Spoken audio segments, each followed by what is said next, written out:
And I'm live. I'm joined by Ace, and today we're going to be discussing a brief history of California. But first, how you doing, Ace? Very well. Thank you for inviting me. How are you doing? Not doing so great because I'm kind of sick at the moment, but this is a pretty interesting subject, so I'm going to enjoy the stream either way. Excellent, excellent. Yeah, we got a lot to talk about, so we'll be plenty distracted by the content. Oh yeah, there's going to be tons that I'm going to show you guys, but I am sorry about the wait that you guys have to wait. I kind of confused the time, so again, Ace lives on the Pacific Coast, so that's why. But True, true. with my rambling done, let's get to my PowerPoint. Okay, so the history of California by me. So let's start at the very beginning of California's history, before it was even known that it existed. So, how California, you see on the map on the left here, the California island is a very famous map. And this comes from the fact that the Spanish conquistadors who conquered Mexico and South America all read this book about this legend, about this mythical queen called Califa, who lived on the mythical island of California. And she was basically led a race of Amazonians and beat all of her enemies. But that's the reason that California, this conception that California was an island in its very beginning, is because of this. It's also because you can't really see it on the map here on the right, but Hernando Cortez, the man who named California, when he conquered Mexico, they all knew about the story about Califa, the legend of Califa, and the story that I'm mentioning there. So when Cortez sent ships to northern Mexico, they discovered the Baja Peninsula in modern-day Mexico, and he thought it was an island, so he gave it the name California. And so that's why for a lot of the early part of American history, it was thought that California didn't exist, it was just an island, because they didn't know the geography that well. And the people who actually discovered Baja thought it was an island, so that kind of led to the conception of that. But as I mentioned before, the name California comes from the adventures of I can't read Spanish, so Espelinda. Me The neither, novel, so you're good.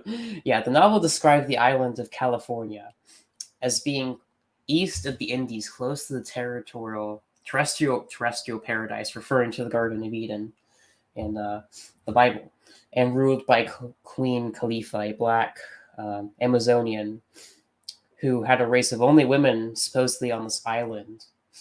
And so all these Spanish conquistadors who conquered Mexico and were sailing South America to try to find the supposed northern route, which would link Europe with India. They never found it, of course, but these stories greatly impacted their influences and why they named the territories in South America and the American West and gave them their current names. But as you can see on this map here, Hernando Cortez discovered Baja California here. And if you didn't know that this part existed, you would think this was an island. You would be accurate. However, he soon realized his mistake, and I believe another French explorer did as well. And he discovered that there was land beyond Baja California. And they called this land north of Baja Alta California, being north of this line right here. I believe it's the modern-day border between California and Mexico. And this is why California is split right here, because of this main geographic difference. So that's pretty interesting. That's where this island conception originally comes from, and also why California is called California. It comes from a Spanish story and the Spanish conquistadors. So let's get into how California came into the possession of America. So the colony of Mexico was called the Viceroyalty of New Spain, and was controlled by Mexico for the longest period of time. However, the rule began to weaken with a bunch of series of revolts in South America and Mexico. and they kind of lost those wars. And also, they were dealing with a bunch of internal problems in Spain, so they couldn't hold on to these territories. They were very vast and had lots of tropical diseases, and it was a very costly thing to hold on to these territories. So they eventually gave Mexico its independence, and it was called the Mexican Empire at first, and controlled a lot of Central America at first. However, Mexico, as Mexico does, lost control of that due to separatism and infighting. And so it became the first Mexican republic, as you see on this map right here. And as you see in this territory, it included Texas, California, Colorado, Utah, Wyoming, and it included large parts of the American West and South, which hadn't been conquered by America yet. And so the story of California really begins in Texas. So the Texas Revolt is because the Mexican government invited American settlers to come settle in the lands of Texas, which was very sparsely populated and had basically nobody. So they gave them free land and stuff. However, they soon outpopulated the native Mexicans in Texas. And these new Americans wanted to become a part of America back home. So they formed the first Texas Republic and broke away from Mexico. And they fought a war for their independence and eventually became a U.S. state in the early 1850s. But because of this Texas problem, Mexico, the Americans sided with Texas, obviously, because it was American. So they decided to go to war with Mexico for these Western territories, just because Mexico was so weak, not a very strong nation, as we all know. So they quickly lost these territories in the West, as you can see here. And these lands that were conquered included what would be the future state and territory of California. And so America gained basically the American West after this war, except for a tiny part of Arizona and New Mexico, which they bought for $15 million later from Mexico. But for the purposes of this stream here, we'll mainly be talking about the territory which would become California. Now, from California's very, very early history, when it was still a part of Mexico and for them Spain, it was very sparsely populated. The only people who were really there were Catholic missionaries trying to convert the native Americans of California and the Southwest, which they were pretty successful at. However, due to lots of infighting and tribes betraying these missionaries, there were lots of massacres, so they abandoned a lot of these settlements in the West. And for the longest time, they remained backwaters, barely populated by anybody. And a fun fact, before Texas broke away, a lot of the states that you see right here that were part of Mexico, including California, broke away from the central government of Mexico City because they didn't like the way they were being ruled. But California came back to Mexico because they got the governor they wanted. So even before California was a state, it was already cucking to Mexico. So you can see the subversion already started in California's early history. And so let's get into some spicy stuff here. So almost split in two in the 1850s. California at this point, as I said earlier, is very sparsely populated, less than 100,000 people or less at this point, mostly in the north. So the rural Southern California was mostly populated by Californios, Mexicans and Spanish colonists, and Southerners coming over from Arizona and Texas.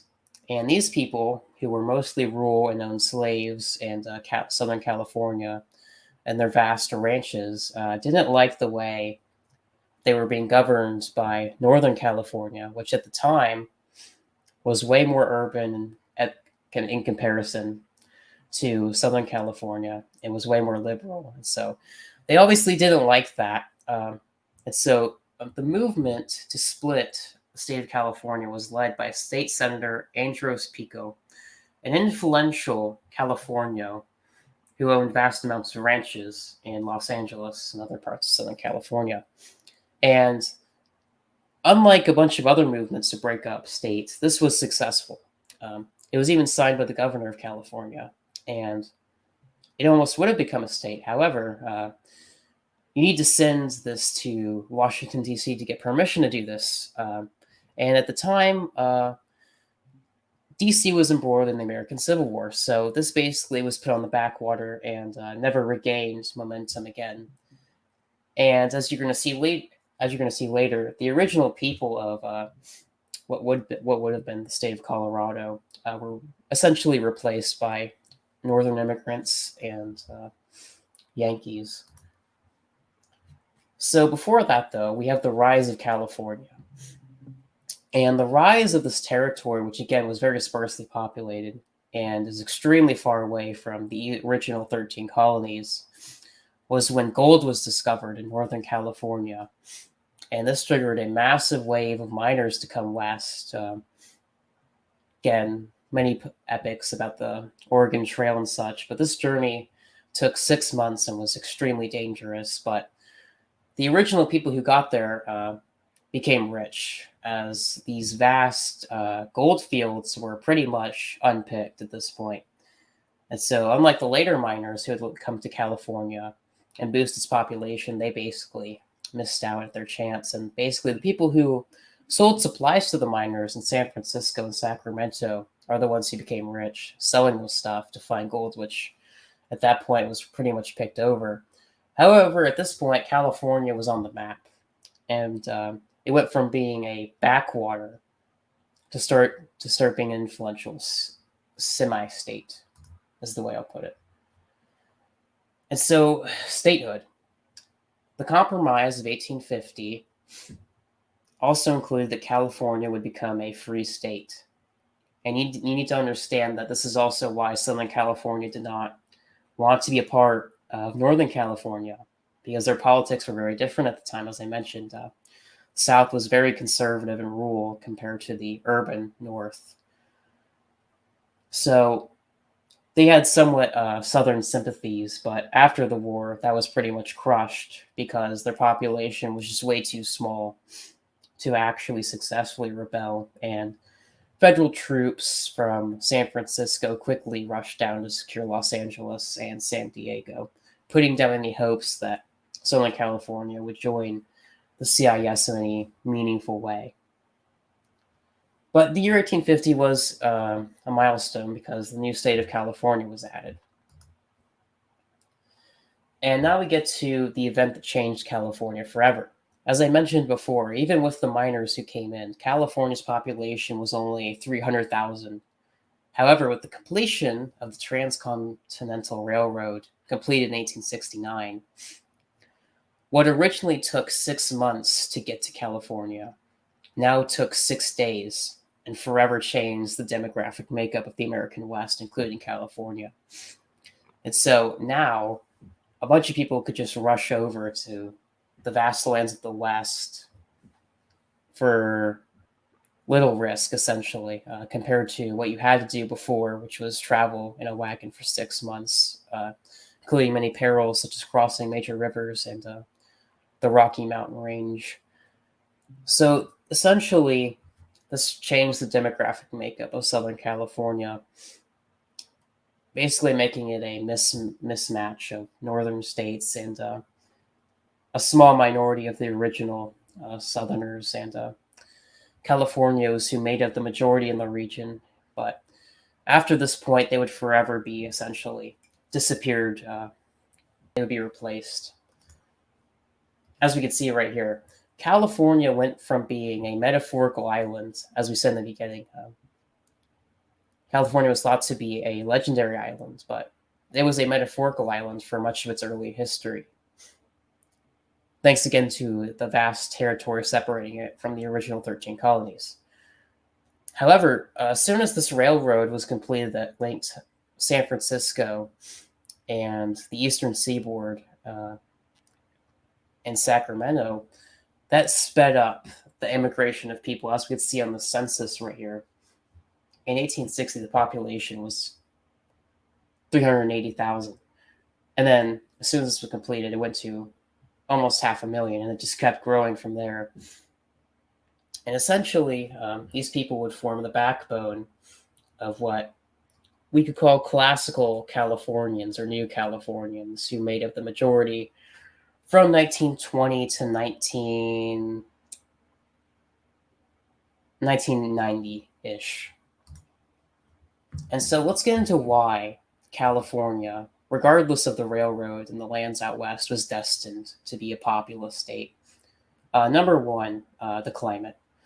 Essentially, the coastal areas were Mediterranean, and with the discovery of oil, that brought tons of jobs in Southern California, enriching tons of people there. So that brought in tons of oil workers as well. Do you have something to say, Ace?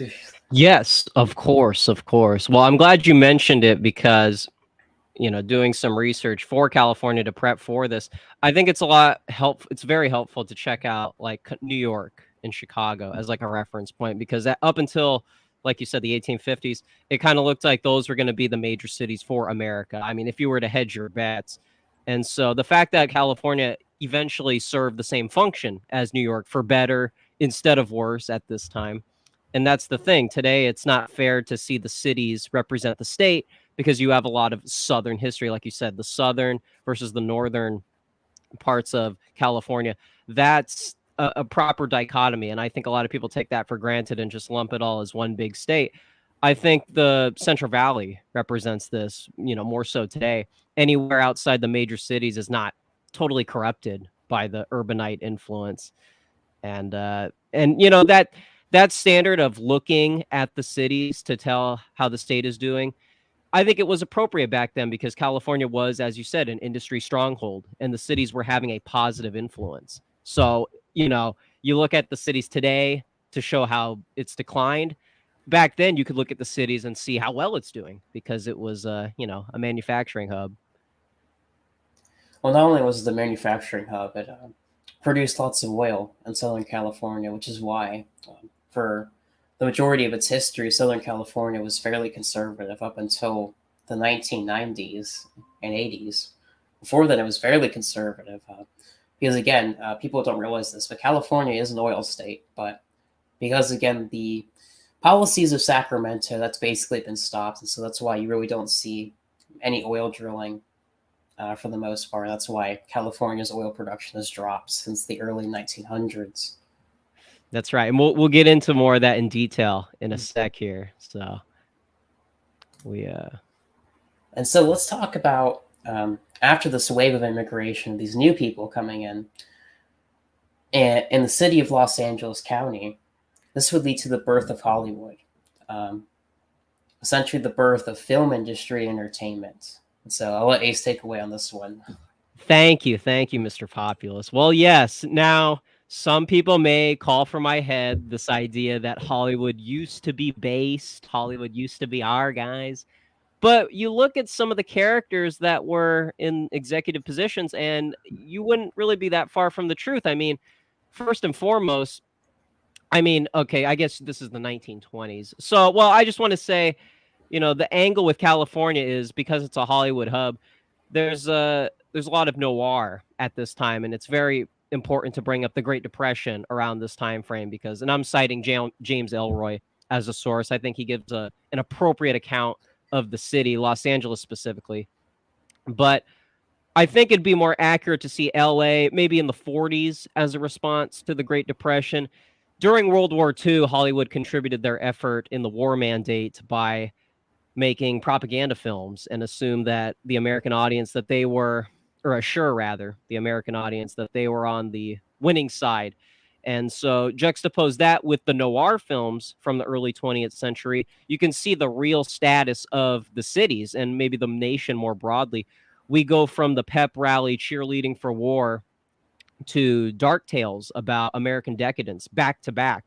And I don't think that that's a mistake because a lot of the noir films were written in the 30s and they had to hold off on that for the sake of war propaganda.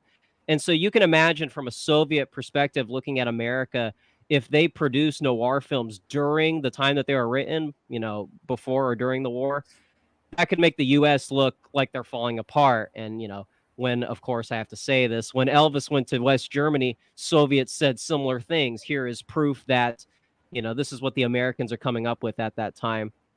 And so, it makes it look like the country is basically dividing everybody. But the irony is that Hollywood was cutting their teeth with German film techniques. And so it's very ironic to have, they're at once fighting this country and they're also sort of reaping the benefits of the film industry at that time, which I don't even know how many people are aware of the German film industry during the 1930s. It's very cutting edge for that time.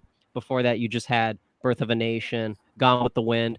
That was sort of the standard, which was coming from America, and then Germany was also kind of the French New Wave of that time period. So it's very relevant when talking about that. And then I have to mention this. I think when you were on the show, my show, I mistakenly gave credit to Jack Warner. Jack Warner, I think on paper was a Republican, but he was basically a New Dealer, and his opinion was wherever the wind was blowing. He basically nominated whoever was popular at that time.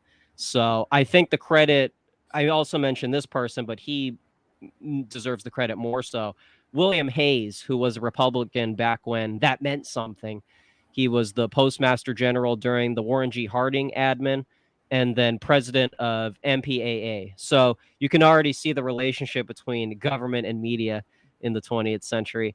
And we're used to seeing this in a leftist context, yet at this time there were scandals with actors involved in the worst type of crimes, and Hollywood addressed it, unlike Hollywood today. And that's where you get the Hays Code reaffirming American values, anti-sex, drugs, anti-miscegenation. Hollywood was setting a conservative standard and were effective at normalizing American values. So I really want to emphasize the right-wing roots of California. It's interesting because there's a lot of groups that people probably recognize: America First, John Birch Society. These guys were somebodies, and talking about right-wing politics were receptive to Californians. And we're talking about a state where, I mean, hypothetically, the Southern strategy would not be seen as something immoral to a California audience, even though it was with Nixon who won the state. He was using a lot of the Governor George Wallace platform, and oftentimes he was speaking to that same demographic. And people in California thought like that. I just don't know how many people are aware of that. No, I think that's very true. People don't realize that when our the elites who govern this country were still who still wanted to protect its people and cherish its culture. Um, so they kind of forced Hollywood to be based in the sense and promote American values and American tradition. But as soon as the elite support collapsed, that's when you saw Hollywood just degenerate into the hellhole that it is now. It's interesting because when you have those noir films, some might say that's kind of giving away the playbook. Hollywood used to have this wholesome, like I said, Gone with the Wind, Wizard of Oz presentation, but it's fake. That's the American dream romanticized. And then they were showing you with noir, like Elroy talks about, that is American decadence unfiltered. And so, to show that on screen, if some people want to frame that as subversion, that's the beginning of this is sort of like the cabaret Weimar counterpart in America. Maybe you could say that. Definitely the actors were involved in bad business. So maybe you could say this, you could look at it with a cynical view that that was kind of the beginning of American decline on display.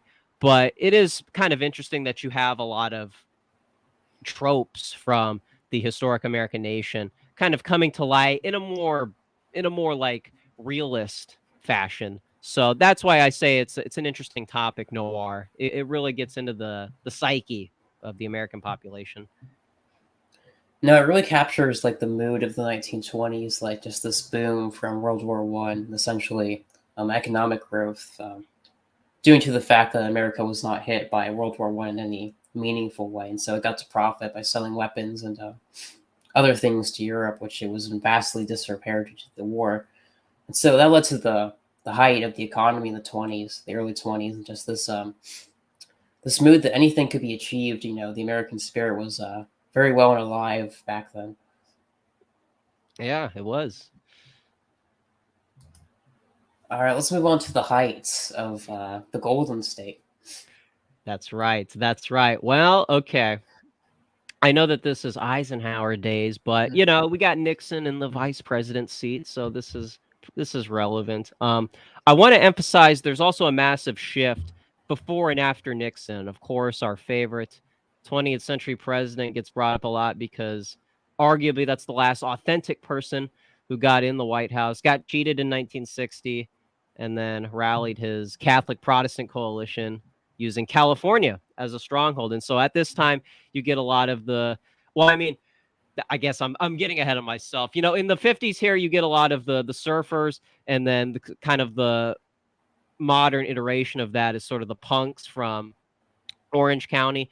Like you said, the Roaring Twenties can be seen as decadent. This is when the suburb influence was really starting to shine, and it wasn't really being taken advantage of by punks, by like rowdy thrash metal fans later on. This was seen as the norm. Everybody romanticized this. It was Little House on the Prairie.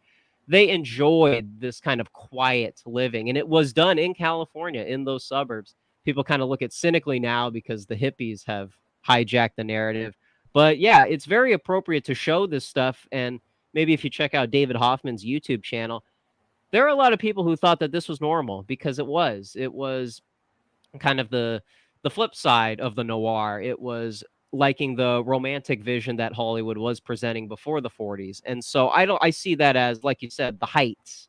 This is the wholesome side that often gets looked at. You know, people stick their nose up at it, but it's a time of prosperity when that meant something. You know, it wasn't being fueled by decadence.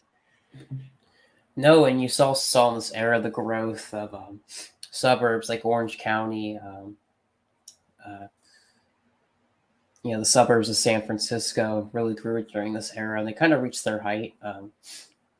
In terms of just like wholesome people moving to the suburbs and starting families, and there was plenty of great paying jobs. Like the weather was still, I mean, you could argue the weather's still good in California, but that Right. kind of is wearing off. With the Yeah. Yeah, there's a lot of terrain. I mean, there's a lot of California is kind of everything. You got mountains, you got deserts, you got beach. And so it was the utopia on earth. It was the escape and stuff like this. I mean, we take it for granted how good we had it. And I just, like you said, this was San Francisco before the hippies, an era which I don't even know if people are even aware. People liked the quietness of it. They didn't kind of need activism to justify it. This was just something that kind of existed in its purest form. It was organic. So you're right. Yeah, it was very organic. You saw tons of just people moving to California. Essentially, California became the very embodiment of the American dream in its purest form. That was Southern California. That was basically the suburbs of LA, San Diego, San Francisco. That was the American dream in its very embodiment. With these people moving in, buying a home in the suburbs and having a family of 3 to 4 kids. It's very wholesome now. Yeah, that's right. You got the Beach Boys, you got Phil Spector changing music. And so now these surfers got a soundtrack to their good times, their wave surfing. They got all kinds of they got their own little culture. And I don't like I say with Elvis, technically it's a youth movement. And so some could read into that as dividing from the parents. But it's just kind of having young people have their own space. And so I don't really see that as inherently counterculture. I just think it's a separate culture that is made up of the youth. And so a lot of that was done, on the coast, beach culture, a lot of surfer types, and then eventually skaters, which will come back or it'll happen in the 70s. But it all kind of derives from this kind of wholesome organic culture that was allowed to thrive when it was untampered with. No, and it was just a very wholesome time. We didn't know how great the state of California was back then until we saw it now. So the people who lived during this era couldn't even imagine what California looks like today. That's right, and we'll get into that, I think, in a second here, because it's very unfortunate. So something I do want to talk about really quick before we go into the decline of the gold leaf Yes, thing is the birth of Silicon Valley, the birth of digital control. that's right. Well, of course, because it is a centralized power city. I'm going to get into the universities later on, but with that comes, like you said, the tech bubble. And it's sort of the usurping of innovation. A lot of this stuff is impressive. Kind of taking the next technological step in innovation and trying to expand it to, the absolute extreme. And with that comes a lot of basically the managerial state in California. I mean, people would more visibly point to Hollywood, but I would argue this is a lot more subversive because it's with tech. I mean, with Hollywood, you have a lot of checks and balances, not so much today. But with tech, I mean, how exactly do you reverse the changes once they're made? And a lot of that was made in the tech bubble in California. So this is one where I guess this is my first critique against the state. This is where it's really hard to defend, the expansion of Silicon Valley and the fact that this has had worldwide implications. I think that's where you really start to see the dark side of California with this specifically. And I don't know. I don't know if you want to defend it a little bit because it is innovative. But from my perspective, this is where we start to take the Ted Kaczynski pill. I think this is really California showing, how corrupt it gets very quickly. No, I would agree with you with the Ted Kaczynski thing. Although I do think it was more novel at its time, along with the beginning of the internet. It was very different from where it is now, being just this cancer that most people use it as. But it was actually a fairly innovative thing. But also, it was deeply subversive to the cohesion of society, and ultimately, I can't forgive it for that. So, even though it did bring some cool stuff, but like it just isn't worth it. The decline in culture and society just isn't worth it for the convenience of booking an Uber or going on a Twitter space, ranting about politics or whatever for an hour. Just isn't worth the cost of the culture.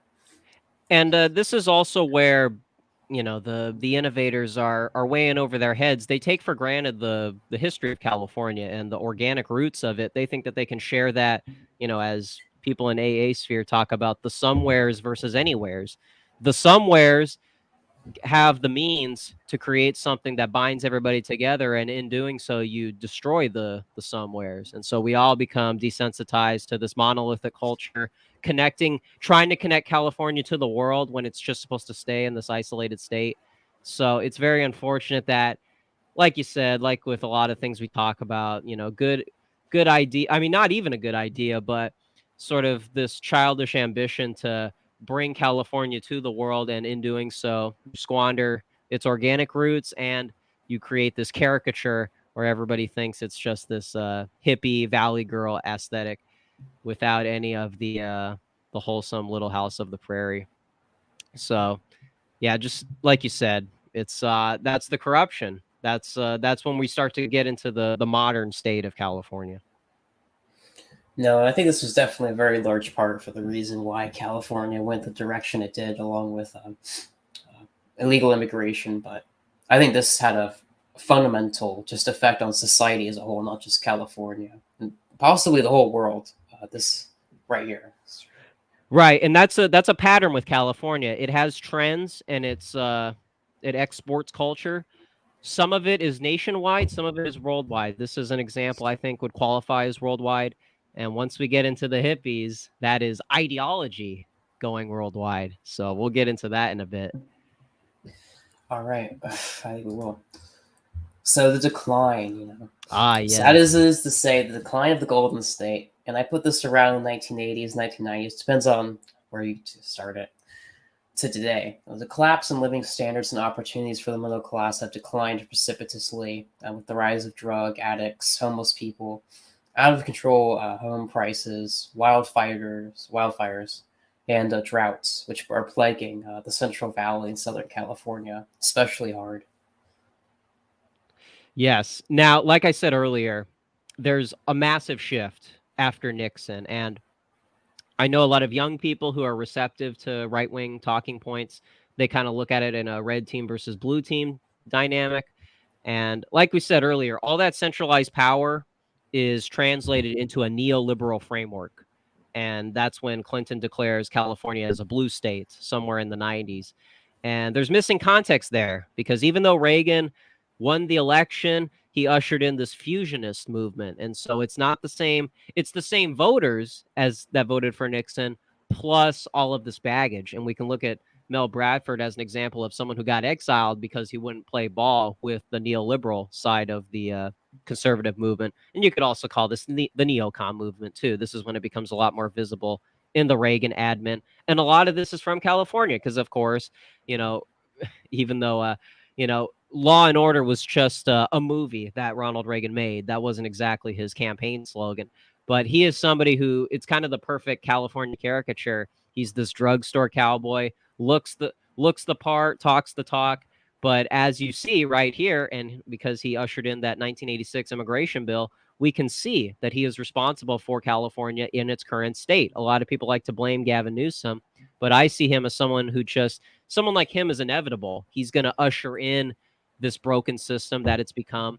But I would encourage boomers to translate some of that negative energy towards Ronald Reagan because he is the one that took it from that, organic culture that he took advantage of and completely transformed it into this decadent Blade Runner type LA as opposed to the one that he was, riding around on fake horses for.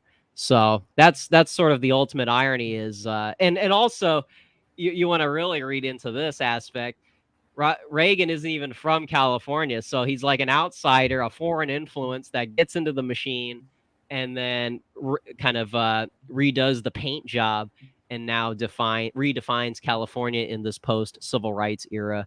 And so it's all there, all of the fakeness, all of the modernity aspects of California on full display because of Ronald Reagan.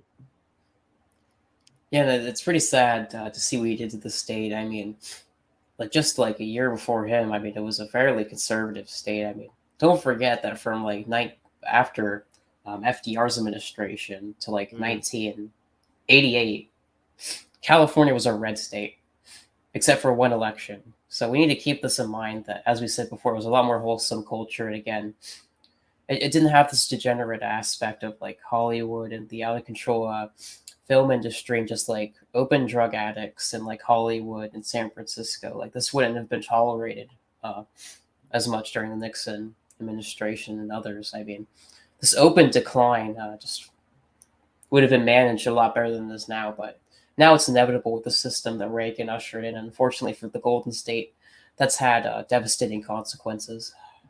Right. And I also want to preface, if you look at this in a purely partisan way, it's very easy to say that Democratic leadership caused this. However, if we look at FDR, which was revolutionary, I mean, that was a whole new era for politics. And like I said, Jack Warner, even somebody like him who voted Republican before, and then he falls for this, partisan thing, pay for play. I mean, nations can survive partisanship. They can survive a New Deal. They can survive Gavin Newsom. What they can't survive is demographic transformation. And that's what really happened, honestly, starting in the 1960s when you have all these identity-based movements. And I kind of want to get into the hippies a little bit here because talking about Silicon Valley, all of the negative things that are homegrown in California, that is another one you can blame the Golden State for. The hippies, the Valley Girls. Since California has centralized power, that means the universities have more at their disposal. And it's not surprising that Berkeley specifically had its own genre of liberals, giving Malcolm X a speaking slot in the 1960s. This is a part of the urbanite culture we're very familiar with, the elitist attitude, guys and gals in the big city telling everybody how it is. This is where you get your Mario Savio, Gloria Steinem, those types. They are framed as the new pundit class, and that is going to teach the little people how to read history. Students are going to change the world, and that's where you get this civil rights, cult. That's where you get a lot of, racial agitation. And it's stuff like that that persisted up to the 90s. In the 90s, you had basically a new civil rights movement with the Rodney King riots and a lot of the antipathy towards the police.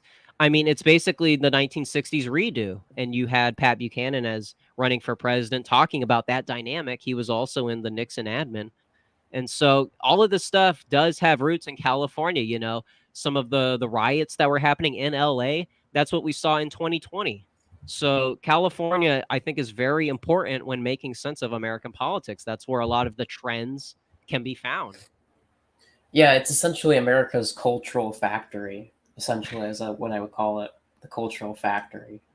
No, that's Even though that factory exactly. produces garbage products, but Yeah. It once produced innovation and a working class, and then it also creates this breed of people that have antipathy towards the past and feel no obligation to the future. So it's very sad to see, what it meant to be from California, how that has changed within a generation, honestly, and how quickly the culture changes.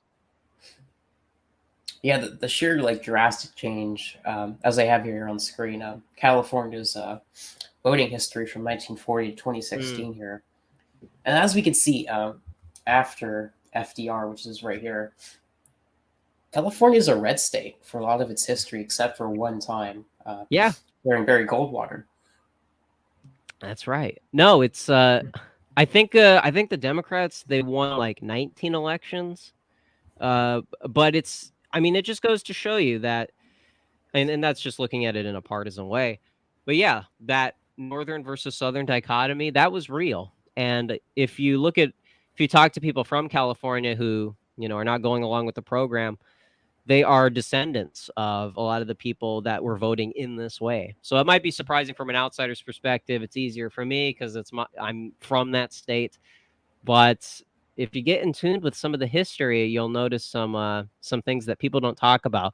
People might wonder, if California is such a red state and there were a lot of right wingers, how come the hippies were, the faces of the state? How come the free speech movement in 1964 was defined by people like that? And it's because a lot of smart people stay quiet on stuff like that. The hippies got all the coverage, but when you look at a state that has millions and millions of people at that time too, it's very easy to look at the loudest voice in the room and assume that that defines the whole state. But of course, as you see, Nixon twice, Reagan twice, I mean, it's a very real thing that there's a lot of people here that are more receptive to your audience as opposed to Mario Savio that want to go to, the hall in Berkeley and chant whatever the people in the crowd are. We're looking at a very small group of people that use the media to their advantage. So that's the problem. Yeah, I think what we're seeing is just like the elite class changing their priorities from the American people promoting ideas that are going to be good for them to promoting ideas that are not going to be in their interest from the long run. And I think that's essentially what we saw in the '60s and '90s by the elite class that essentially runs California. Because if you don't know, California is essentially run like a mafia state by six political families still. So people don't really talk about that, but it is. It's still run by six political families. Right. And people don't talk about how non organic some of the counterculture movements are. I know a lot of people like to talk about feds here, but really back in the 1960s, it was very surprising the backgrounds of some of these people. I mentioned Gloria Steinem. I mean, how many of these people, what is it, the Congress for Cultural Freedom? How many of these people just so happen to have roots in intelligence agencies? If you read David McGowan's book, he talks about Laurel Canyon, another part of California. I mean, this was all of the most famous people that you can think of from the 60s, early 70s. They've all got these sketchy backgrounds. And when you think about the free speech movement, when you think about some of the SDS types, some of the Berkeley liberals, a lot of these people were taking advantage of the fact that they had a lot of people looking at them, and so they were taking advantage of some of the guilt that a lot of people had at this time when they see people get sprayed with water hoses. People start to change their entire worldview and ignore, decades of history because bad optics in front of the camera, a viral moment, as people refer to it today.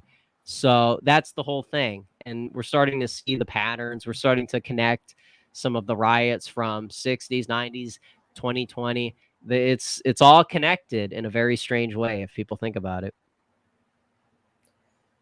Yeah, a lot of these riots basically, I think, originate from spook sources, essentially. And again, we need to understand that the original people who lived in California, the people who voted for Reagan and Calvin Coolidge, these types, Yes. like the natives of California. The Californios essentially, uh, they were essentially replaced by this ideological elite in San Francisco and LA, who essentially like forcibly took over the state from them. As you can see here, they were always the majority. Again, they were mostly located in San Francisco and LA.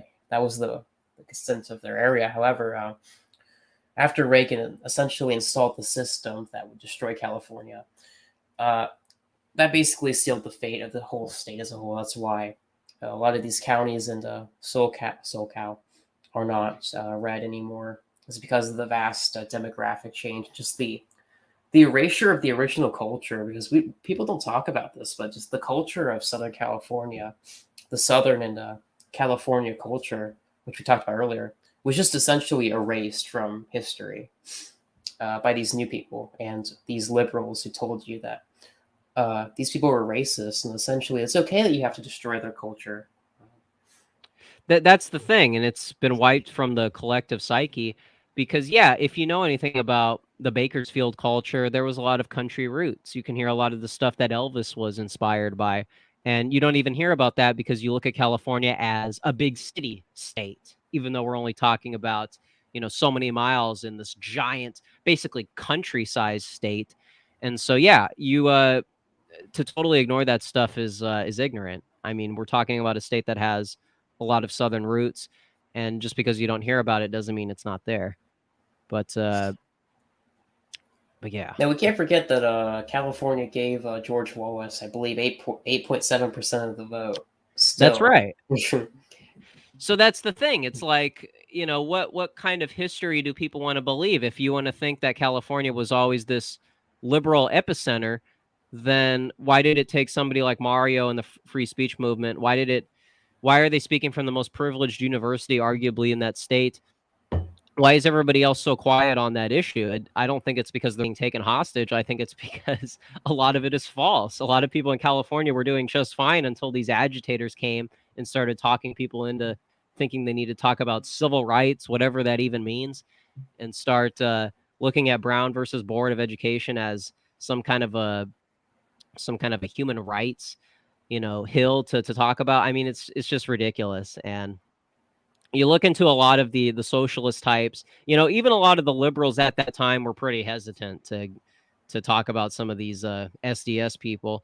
I mean, not all the liberals were in tune with them because even they were sympathetic to the historic American nation. That's not to run cover for them and say that they didn't play their role, but I mean, there were a lot of people that were saying, look, these are kids. These are college students. They don't know how the world works. They don't know about, I mean, they're learning about C. Wright Mills talking points. They're learning about the managerial state from a leftist perspective, and so they utter these Marxist talking points without realizing that there's only one half of that that's even true.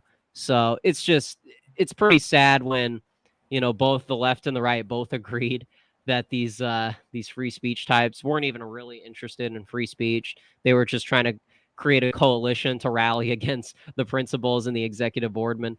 So it's just sad that those people got so much influence when they literally didn't even know what they were talking about. So Yeah, they go figure. essentially became aligned with the elites who run California, and that's why they took over the state essentially. Right, right. There was even I forget oh man, I forget his name, but I'll check it after the show. But there was somebody from that era, a professor who was on the ground when it was happening, and he basically admitted that yeah, these SDS guys, they just didn't like school. They just didn't like their parents. And that's where this movement really originated. These are not revolutionaries. These guys they don't like the schedules that they have to conduce themselves to. So it's No, just funny. essentially they're the early Vaush archetype. Yeah, The I mean privileged literally. progressive who gets money from his trust fund parents who work in suburban LA, and he's just like foisted into this prestigious university, and it's just an absolute pathetic excuse for a person. They say all this stuff from their gated communities. Not that I'm knocking on people living there. It's like, look, you live in a gated community because gated communities are cool. gated community should be everywhere. And you want to talk about, diversity. It's like you don't really want to live there, and no one does, frankly. So, just I again, it's awfuls. We're talking about awfuls. And it's just that's really where a lot of their ideology comes from, is they get a lot of pride thinking about young people changing the world and standing on the steps at Berkeley and speaking into a microphone. It's all garbage. These are not ideologues. These are brats. No, and they don't even their cause. They don't even believe in their own cause. They just use it as a virtue signaling point. They don't They actually just believe yeah. it. They want power. That's what they want. They want to oppress the oppressors, like Karl Popper said. It's just this authoritarian personality. All right, so my last slide for this presentation, and then we'll get to just general questions in the chat. So the future of the state. So I don't live in California, but I'm just going to give my opinion on the future of the state. So California is essentially, it was never built essentially to house this many people with the amount of water it gets from the Colorado River into Northern California. And essentially, I think what we're seeing with the decline of the population of California, which is unprecedented throughout its entire history now. But essentially, we're hitting a natural limit on how many people can live in California and these western states due to just the lack of resources. This is also why the Central Valley is running, the fields are going barren due to the lack of water and, just like resources, essentially. So essentially, people are going to have to move out of the state, whether you like it or not. So its future doesn't look very good for me, in my opinion, but I don't know. I don't live there. So what do you think, Ace? I agree.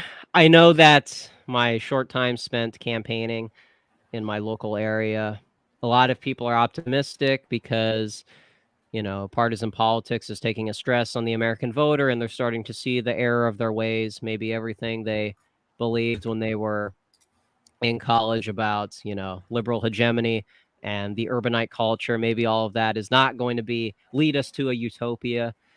But honestly, like you said, I mean, we can survive partisanship. We can survive democratic leadership, like in Vermont. We can even survive, I'm sorry to say, Gavin Newsom. There's a lot of things you can do to a state and to where it is still sustainable. Demographic displacement is not one of them. And so California, if we're going to look at it as a nation, because it's just as big, basically, I think it's a foregone conclusion. I don't think we're going to be able to save this state specifically. Maybe we can get some victories here and there. I think if you really want to look at a positive trajectory moving forward, I think people should read A Choice Not an Echo by Phyllis Schlafly. I know she's mostly an anti-feminist type talking about culture war, but that book specifically talks about electoral politics and the establishment Republicans, how they took advantage of some of the people living in flyover states, and that goes for Southern Californians because as we said at that time, they basically are the same demographic. So if you want to look at how to save California, just be aware that we're going to be losing a lot of elections in the near future. Doesn't have to stay that way. If we can build some grassroots momentum like Phyllis Schlafly did, I mean, the Equal Rights Amendment was not a given as early as the 1970s when Roe v. Wade was first an idea. So, or at least becoming a popular idea, that is. California can, manage the decline by getting some of the right wing, getting some of the Sam Francis beautiful losers talking points into a mainstream framework, because that's the thing. A lot of the Republican voters here, they like Reagan. They don't understand why things went wrong. They think they went wrong starting with, the post Pete Wilson era of, post 90s California. That's when everything went wrong. But we're going to have to confront the Reagan question. We're going to have to confront neoliberalism. We're going to have to see that a lot of the beliefs that we took for granted, MLK is not our hero, stuff like that. We're going to have to recognize that you cannot divorce progressivism from liberalism. And that's what has facilitated a lot of the ideology in California. We think we can have it all ways. We think we can treat immigrants that just came here as part of the American working class. And that's the thing. And also people want high wages and people want a good standard of living. You can't have all these things, you know. You can't have your cake and eat it too. So we're just going to have to, you know, it's a gradual shift that's going to be taking on the local level. It's the Southern Californians kind of making their voices heard through not activism. I'm not saying get your bullhorns out. I'm saying, you know, when you campaign, you know, like Red Hawk, who's a regular here, you know, he talks about how some of these, you know, campaigning at your local district, it's so easy. These older folks, they love young people. And if those young people are listening to Sam Francis, academic agent, if they have the wherewithal to communicate the boomer truth regime, we're going to be in a better place a generation from now. If, you know, because again, Gen Z is becoming of age to run for office. And so where that first wave is going to be pretty rough. It's going to be a lot of cringe.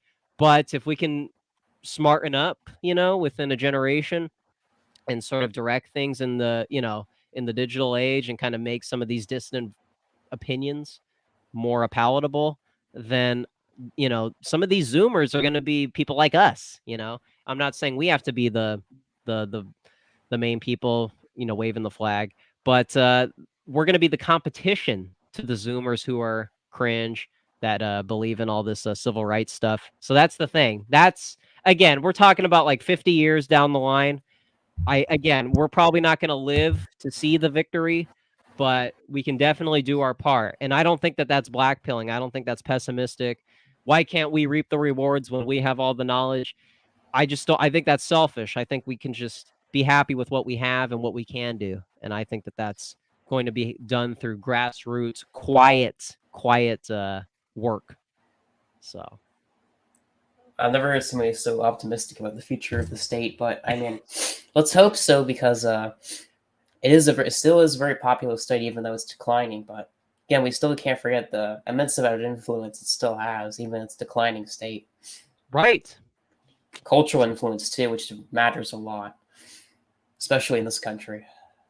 Right. I would be a lot more pessimistic if this was all happening in the 80s when we didn't have the internet and when we couldn't reach people the way we can now.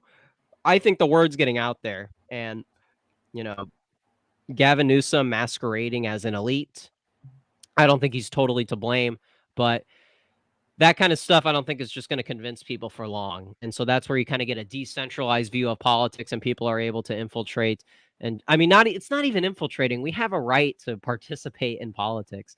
And so that electoral level is going to be, you know, it's going to be very in our favor because we're going at it with a lot of ambition and a lot of these older types and cringe Zoomers. They don't even. It's like Ben Shapiro and Charlie Kirk. You know, they're not prepared for people coming at their right to confront them. They're just worried about liberals. That's kind of what's happening for Gen Z that are becoming of age to run for office. They're not prepared for the dissident lecture. They're not prepared for, you know, why are you not conservative enough? I don't think they're ready for that, and that's where we're really going to have an advantage. No, I think a lot of people, especially young Zoomers, are going to go into politics, potentially into these elite institutions, you know, do whatever they need to do.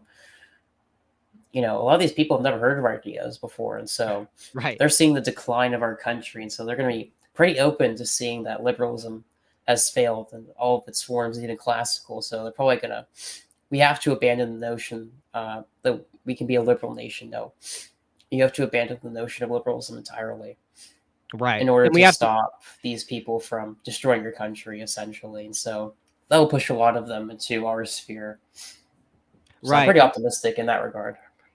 Yes, exactly. Me too. And we have to frame modern California as basically representing globalism and liberal hegemony in the 1990s. We have to graduate when we're talking about moving foreign policy out of the Cold War and looking at America as just one of the many superpowers that are going to, you know, have prominence on the globe along with Russia and China. We just have to put our egos aside and say, look, we had the opportunity in the 90s to be the top dog and we failed. So let's just do what we can, just like California. It's not going to be Nixon country like it was, but you know, we can at least put aside all the, you know, the theater of politics and just get this elitist stuff out of the way because like you said, liberal hegemony looks like the streets of San Francisco. That's what it looks like. It's not sustainable, and so we need to have a lot more old right view of politics. No, it's self-destructive even to the new immigrants coming to California. Once they come Yeah, here, their birth rate drops immediately to below replacement. They become drug addicts. They become depressed, right. even compared to their own home country. So the model of globalist liberalism that currently runs the U.S. is not sustainable. So ultimately, our ideology has to replace it if we want any hopes of actually changing the course of our country in the long run. Exactly. And all your immigrant daughters are going to be talking like Valley girls. That's probably going to be the most radicalizing thing. Okay. You're all of the offspring of the future is going to be totally transformed into this upspeak, this California lingo. So if you want to avoid that, that's probably the most devastating aspect. We're going to have to get it into people's heads. Look, we can stop this. This doesn't have to be the permanent solution. So we'll get there. No, it's only the permanent solution just because there isn't a group of elite class who are disaffected enough from liberalism. But I think we're starting to see the beginnings of elites who are becoming disaffected with liberalism, especially the conservative ones who run oil, gas, agriculture. These people, these minor elites in the red states, but they Yeah. still hold a considerable amount of power. So getting them on our side is critical if you want to change the current elite structure. And I don't see Elon Musk as an isolated case. Yeah, I'm sure you saw like Jeff Bezos is he's paying a lip service to being like critical of Biden. But I just think a lot of that stuff is going to become more common, just because, like you said, these guys are looking at the bottom line, and anything that interferes with that, they're not going to let partisanship take control over that. And so, yeah, you're gonna get elites that are just tired of not making more money over the fact that these other projects are taking priority. So, I know that's optimistic. I know that's being sympathetic to the elites. We don't like to do that, but I just think this stuff, like you said, it's gonna affect everybody, and that includes the people who are allegedly immune to this stuff. No, I'm not particularly fond of our current crop of elite class either, but they're necessary to change the fate of our country, essentially. So you kind of have to get them on your side to have any chance of changing the way the country's going. Because as we always like to say, Cthulhu always swims left for a There you go. reason. Yeah, yeah, we got to watch And out as for the soon as dark. it's not cool to be a progressive in the elite class, is when we win, essentially.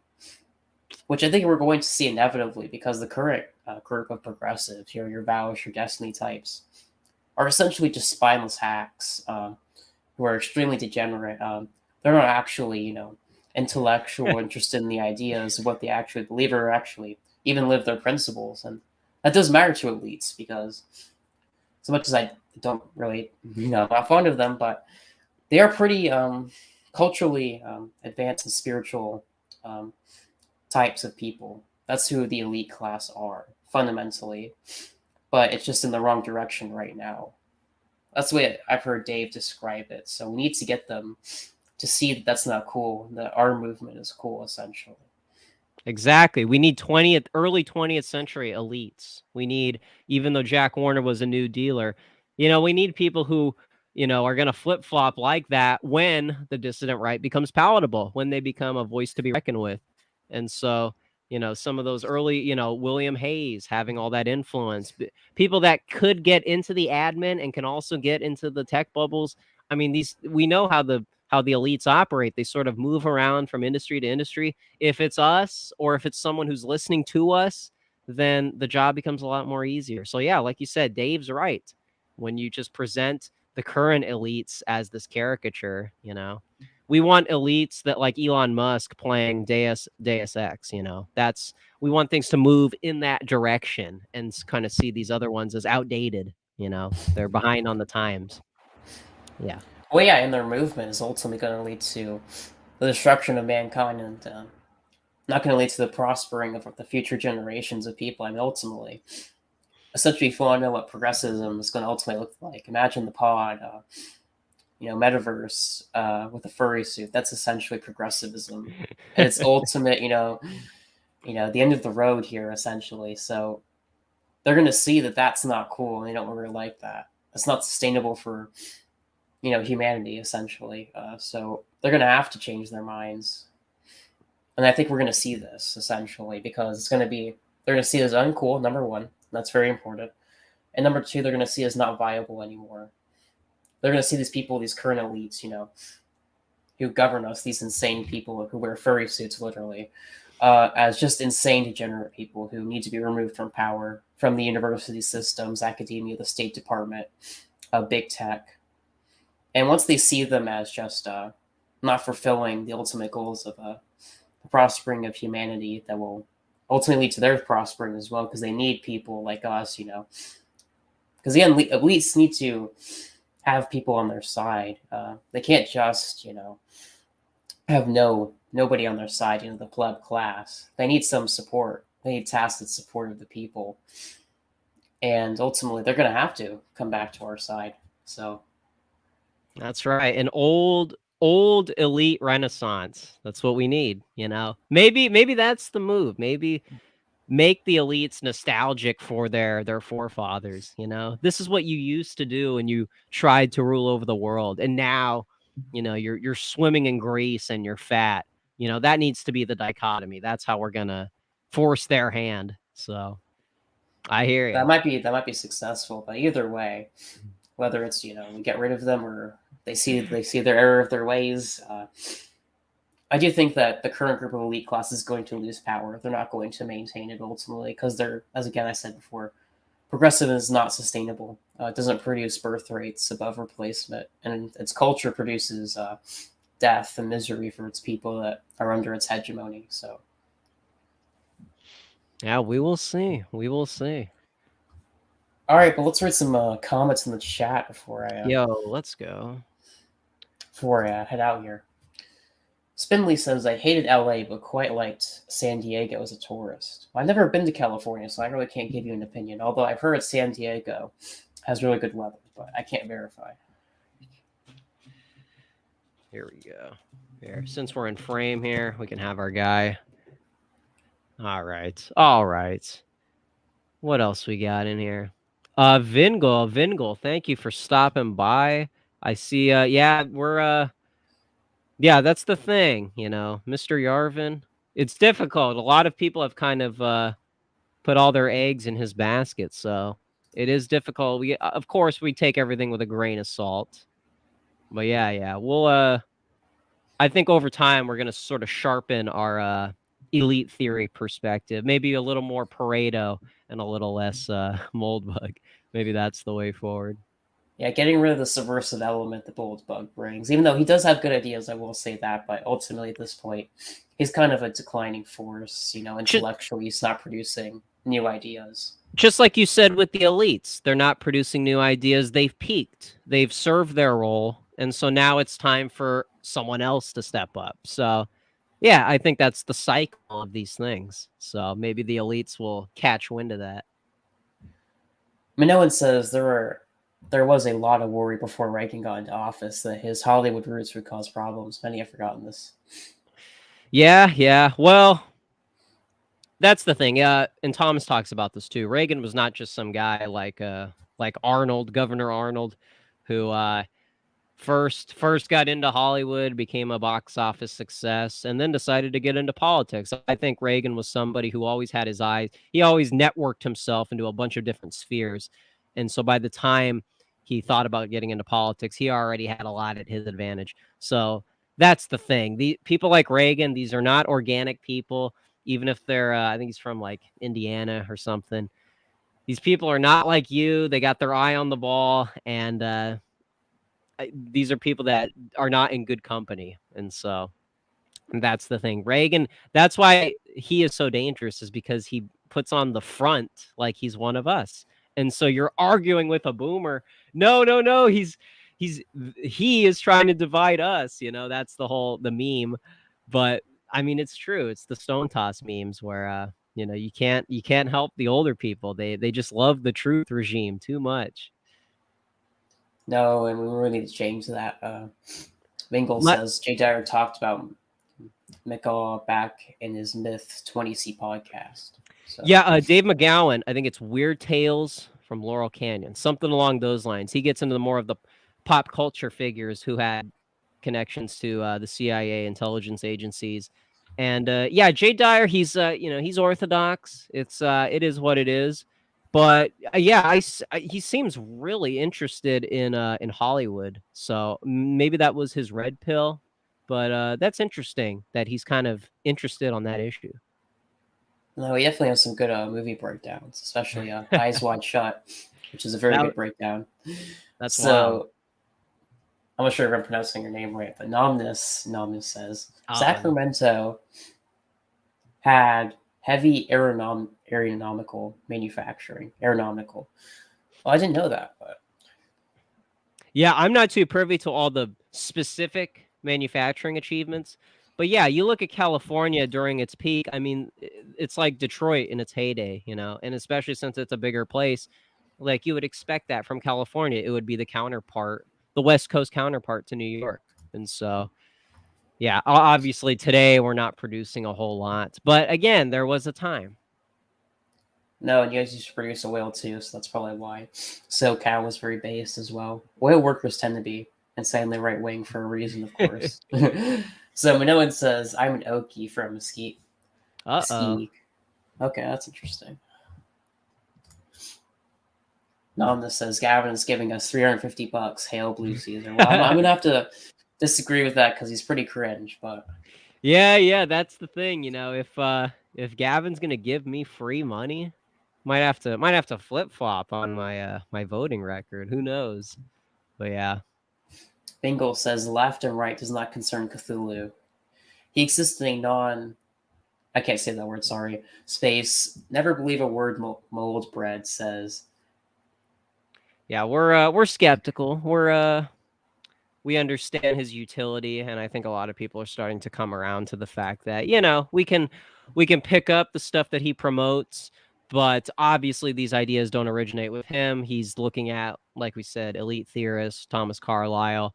These are stuff that predate him. So it's not he's like the vessel, but if we're talking about elite theory, we can go to the Italian school. We don't have to consult Curtis, but I think we're already well aware. Or you can just read The Machiavellians. Mm, That's a really James good book as well. I have that book, so Mr. Burnham, that's right. he's a good author on that. Nomnus says, let them help us attain power, then clear them out immediately. But yeah, that's the goal with getting these group of disaffected elites on our side, is that they kick out these furries and degenerates who are destroying our country and running it off a cliff. That's the hope. Don't tell them the playbook. We're operating in secrecy over here. I doubt they're gonna find my channel, but in case they do, it's just a joke, Susan. It's all on Minecraft, It's not, I'm not Yeah, actually that's what we're serious. talking about. I'm not serious, Nomnus says San Diego possibly best climate in the world. I Mm. don't understand the hype. Can you explain this to me? Like the hype behind the weather, it just seems like such a gay reason to move to California, especially at this point. The weather people, like, is there just a Well, group of people who move there for the weather? but that's the thing, man. I mean, it's pretty seductive. If you ever go to Carlsbad, it's beach weather in the summer. You could go to like in the Central Valley, it could be like 100, but you go to Carlsbad and it's 70. You have to wear a coat, and the night times are nice. So that might be a boomer thing, but honestly, I think young people need to come around. Look, man, if the weather is nice and you got your favorite stores and restaurants nearby, that's basically what you need, a good school system. That's basically what you need to have a nice place to start a family. So I know California is, I just said it's a foregone conclusion. But yeah, San Diego, it's a beach town. It's a Navy town. And so there are some perks, I will admit. I have never been to the West Coast, although when I get a truck, I probably will visit the West Coast just to see how famous this weather is for myself. But his biggest legacy will always be the cathedral. I will agree. He definitely popularized that term, especially, Dave, Charlemagne, all these people in our sphere kind of popularized his work at the time. They basically brought him into the mainstream consciousness of the dissident, right? So I think that is an important contribution that he did contribute, but I just don't like the way he words, some of his ideas. They could be a lot better, and just like his company CEO King idea is just beyond retarded. So it's like, I could debunk that all day, but I think we've heard it a million times at this point. With companies like Oracle leaving California, could you ever see a large enough tech exodus to create such an economic decline that helps shift things more red? Well, I think that question, I appreciate the question. I think you're assuming a couple of things. So, like the tech bubble, and correct me if I'm wrong, Populous, but like I don't, that's one of the bad things about California, but that I don't see that as like a cause for the blue state status. I think you can have a deep blue area like Silicon Valley and still have a red state. The problem is demographics is what's creating the unsustainability of it becoming a red state again, because, and maybe me and Thomas disagree on this, I do think the Hispanic population today is not Republican. They're not voting red. So some people speculate that some, I know a Mexican who loves Trump. Okay, that's fantastic, but I don't see the tech bubble thing really being the crux here. As far as like a tech, tech companies leaving, they don't really have an incentive to, unless unless some of their neighbors are going to come knocking at their door. That's the only Well, thing as that we would. saw in Tennessee and Texas, Republican governors are pretty stupid. So they invite these, tech industries, to their states, like, say, Austin and Nashville, and then they wonder why 20 years later those states are permanently blue. It's like, yeah, you're inviting the enemy's, breeding ground, essentially breeding their cultural cancer. So it's like you can't be surprised at that. So It's a bad influence, I'll say. Yeah. Norma says, or populist delusion.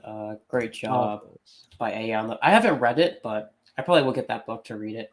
Although, my name is a populist, but I'm not a populist, so I would Oh do a yeah, live yeah. stream just about that to clear that up, the story behind that, the lore. But surf Yeah. nationalism, wow. True, true. Hey, return to surfing. Yeah, man. You had guys that looked like Nordic soldiers, you know.